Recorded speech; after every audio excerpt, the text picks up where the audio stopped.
जीजा पीछे निकल रहा था तो उस समय कुछ उसी दल के लोग कहते हैं कि तुम्हारा जीजा पीछे से आ रहा है, क्योंकि उन मुस्लिमों के अंदर 30 पहले ही भरी हुई गाँव में एक गुरुकुल है।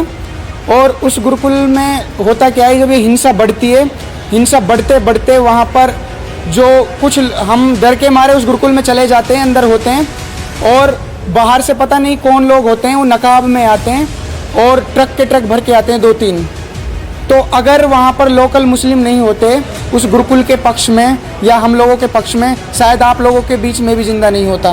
ये तो कहा कि था वहाँ के लोकल मुसलमानों ने बचाया आपको? हाँ जी, वहाँ के लोकल मुसलमानों ने ये कहा था कि इनकी जान जाने से पहले आपको हमसे लड़ना पड़ेगा, तब वो लोग पीछे। देवेंद्र बलारा जी कहाँ से हैं आप?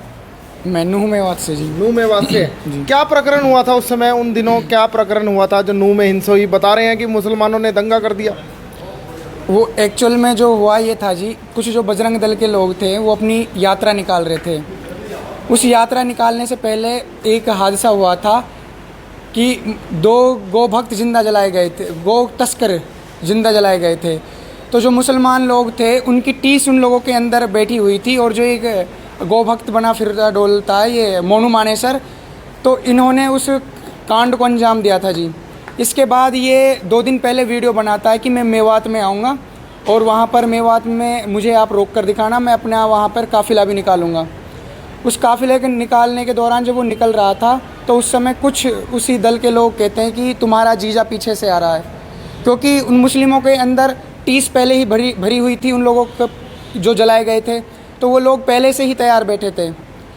तो उन लोगों ने जैसे ही छेड़ा तो दंगा पथराव बाजी ये शुरू हो गई, गाड़ियों में आग लगाना, ये हिंसा बढ़ती गई और जो दल के लोग थे वो वहाँ से निकल लिए।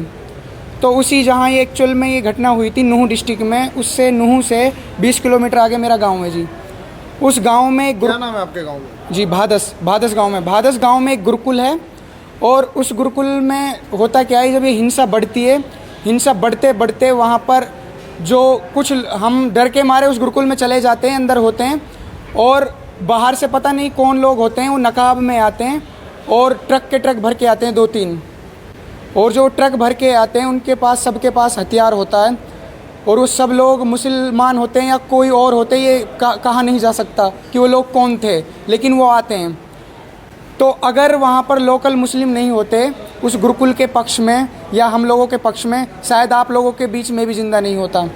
और वहाँ पर मेरा पूरा परिवार फंसा हुआ था, वो लोग हथियारों के साथ वहाँ पर आए थे। अगर लोकल मुसलमान ये साथ नहीं देते, उन लोगों ने ये कहा कि वहाँ के लोकल मुसलमानों ने बचाया आपको? हाँ जी, वहाँ के लोकल मुसलमानों ने ये कहा था कि इनकी जान जाने से पहले आपको हमसे लड़ना पड़ेगा, तब वो लोग पीछे हटे थे। और इस बात को पूरा प्रशासन जानता था, निरंतर एसपी, डीएसपी, एसडीएम, गवर्नर, ये सबसे बातें जारी थी। तो टाइम पर कोई भी प्रशासन वहाँ पर कोई भी नहीं भेजा गया, ये हिंसा बढ़ती जा रही थी।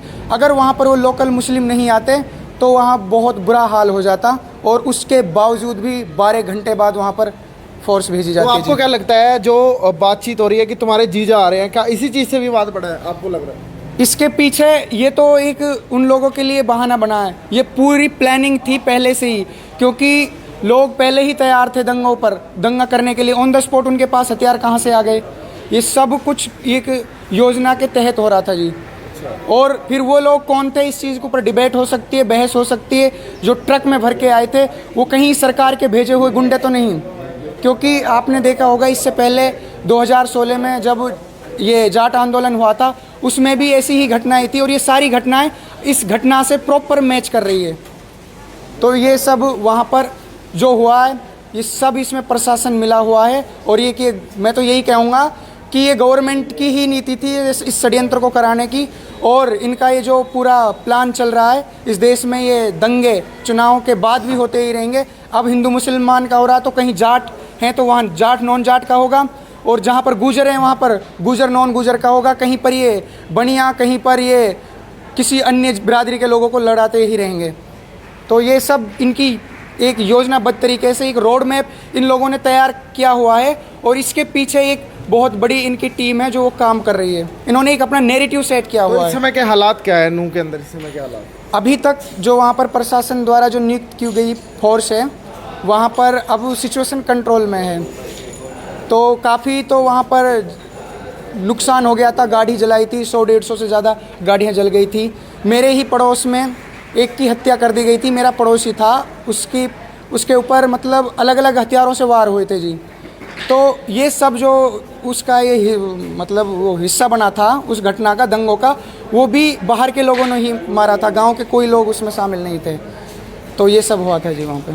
तो फिलहाल ये नूह से थे हमारे साथ, इनका गुरुकुल है। फिलहाल गुरुकुल को बचाने वाले इन्होंने कहा वो भी मुस्लिम थे और किस तरीके से उन्होंने गुरुकुल को एक घेरा बनाकर फिलहाल गुरुकुल को जो है अंदर हमला करने से रोका। तो इस तरीके की बातचीत निकल कर सामने आ रही है और डॉक्टर देवेंद्र बलारा ने लगातार उन लोगों पर बातचीत रखते हुए कहा कि किस तरीके से ये लोग दंगा कराने का काम करते हैं। फिलहाल अपील तो यही रहेगी कि अभी इस समय पूरे प्रदेश में शांति बनी हुई है और इस चीज़ को लेकर शांति फिलहाल ज़रूर बनी रहनी चाहिए। फिलहाल अब मुझ मोहित को दीजिए इजाज़त। धन्यवाद।